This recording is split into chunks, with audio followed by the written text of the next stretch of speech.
Hey, what's up everyone? Au5 here with another Serum tutorial. This time constructing an actual bass. I'm going to show you how to make what I like to call the HyperGrowl. This technique I discovered will use exclusively Serum, no preset wavetables, no sample importing, no external effects, and will yield a different, unique sound each time. So let's begin. Open Serum and initialize the patch. Go into the wavetable editor and create a square wave. Next, turn up the unison voices to at least 6. I'm going to do 10, and turn the detune down to around 0.1. So now we have a super square. So assign your LFO1 to the wavetable position and create a ramp, and then set your rate to 2 bars or 1 bar. As of right now, it's not going to be doing anything because there's no wavetable.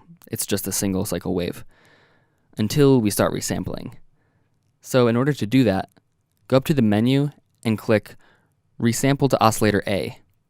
As you can see, the super square that we had is resampled into a wavetable. And now we're going to super the super square, or make a hypersquare. Let's continue doing this. Notice the more we do this, we have more notches in the frequency spectrum, creating a softer and more watery effect. This should be enough times. So now I'm going to disable unison and bypass the wavetable modulator temporarily.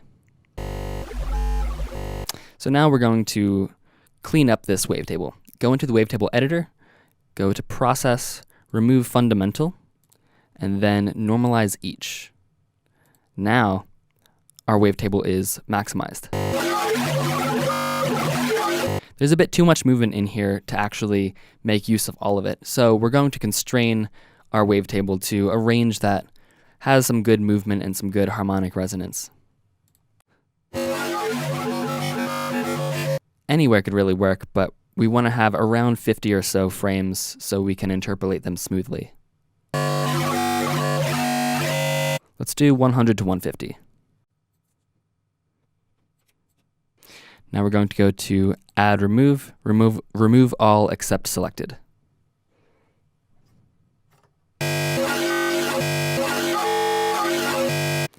And let's use Spectral Morph to smoothly interpolate them. Great. So at this point, we can either use an LFO to modulate the growl or use a macro to modulate the growl. I like using macros because I have more control. But in this case, let's use an LFO just for convenience sake. So I'm going to unbypass this and create a new LFO shape and make sure it is re-triggered. And let's do half a bar.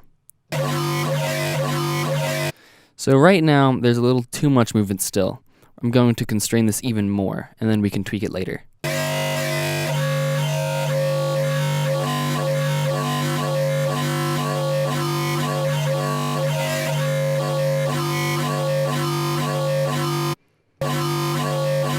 So now that we found some good resonant movement in our wavetable and created a modulator for it, let's start filtering. So turn on your filter and set it to high 24. Turn up the resonance a bit and assign your same modulator to the cutoff. We're going to be using one modulator, in this case an LFO, for all of the movement in this patch. So constrain the cutoff to about a quarter of the full range and start playing and you'll be able to hear a sweet spot.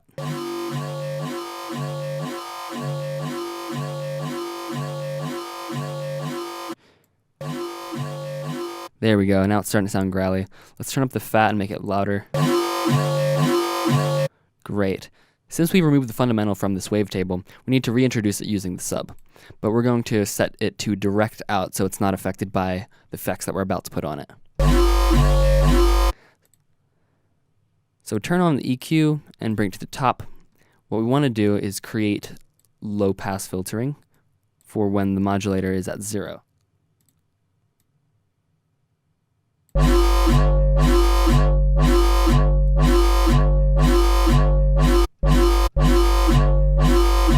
And we can create a notch or a peak as well to create more movement. either accentuating the growl or cutting out certain frequencies that we don't like.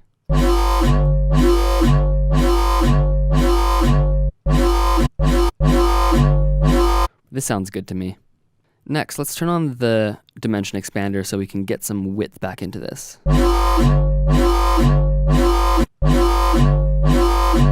Let's throw a multiband compressor on here and make it brighter and thicker.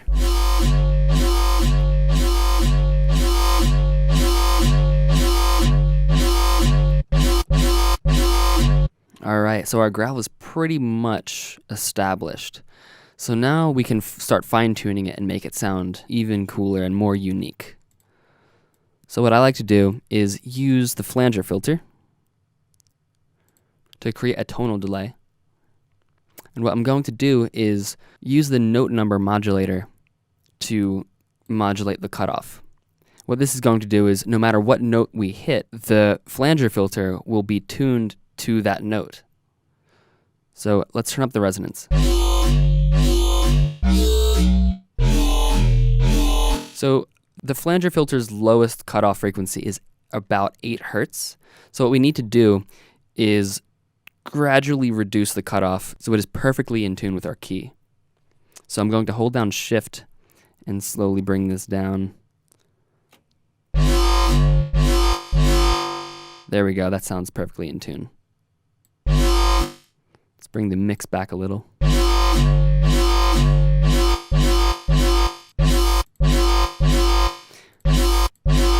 A bit of treble is lost from this filter, so we can bring it back using the multiband compressor's high band.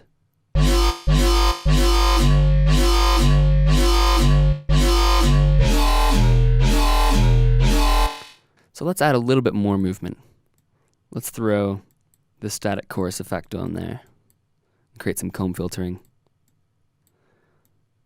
We don't need a lot of movement, just a little bit of subtlety.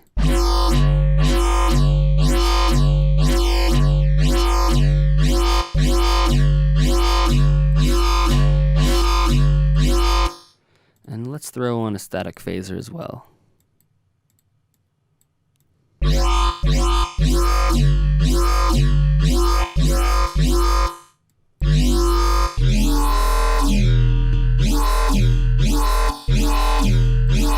Starting to sound pretty good. So at this point, we can do some further tweaking of our wavetable position and our filtering to get a more fine-tuned effect.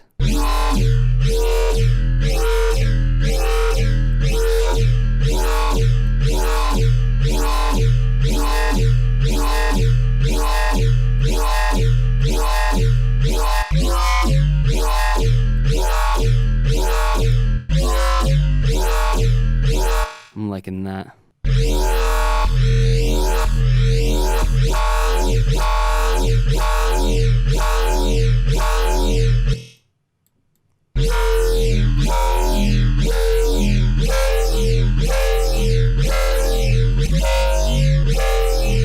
We can also use some bend mode.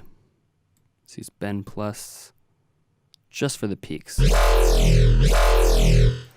Go into the matrix and adjust the curve of this modulator so it only hits when it's just at the very top of the LFO.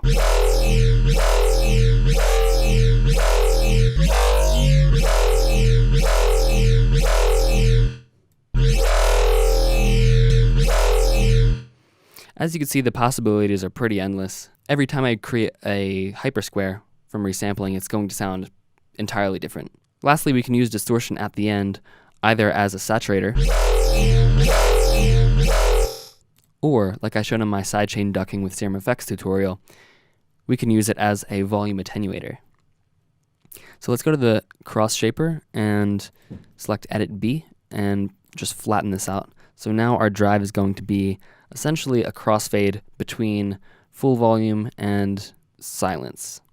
So let's use a LFO2 to modulate that.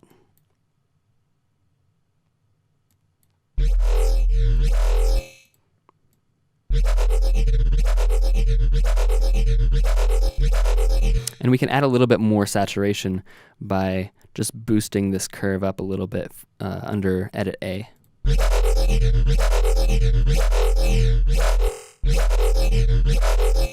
And we can also modulate the sub level with this too, so it really wobbles.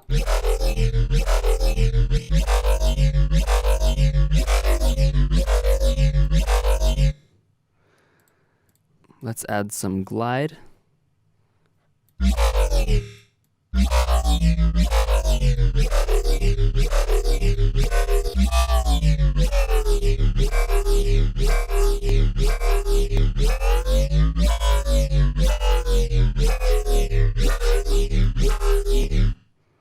I want to show you a few more interesting tips I discovered. So here's a HyperGrowl that I previously made.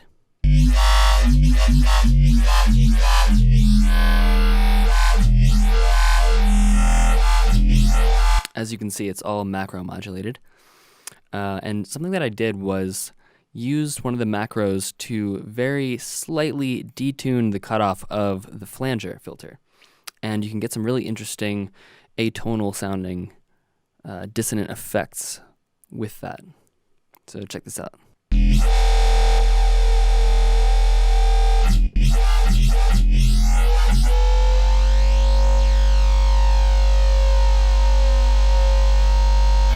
Also, what we can do is go into the wavetable editor and go down to Multis Squarify. And what that's going to do is it's going to remove all even harmonics from the entire wavetable. And you're going to get a much more metallic, squarier sound like this.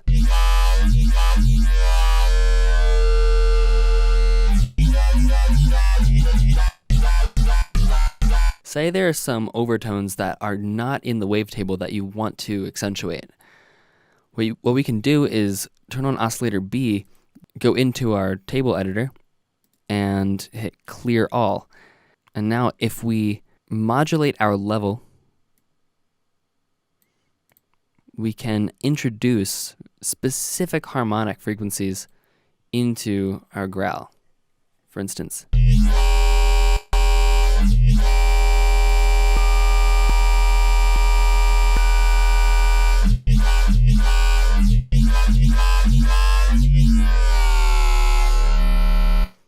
and we can even warp them. Oh, don't forget to turn on your filter for oscillator B.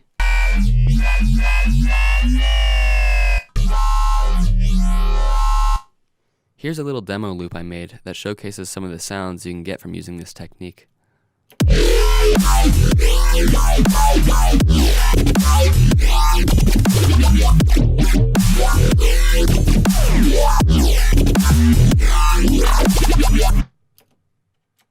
I hope you enjoyed this tutorial and it was somewhat educational, or at least entertaining to watch.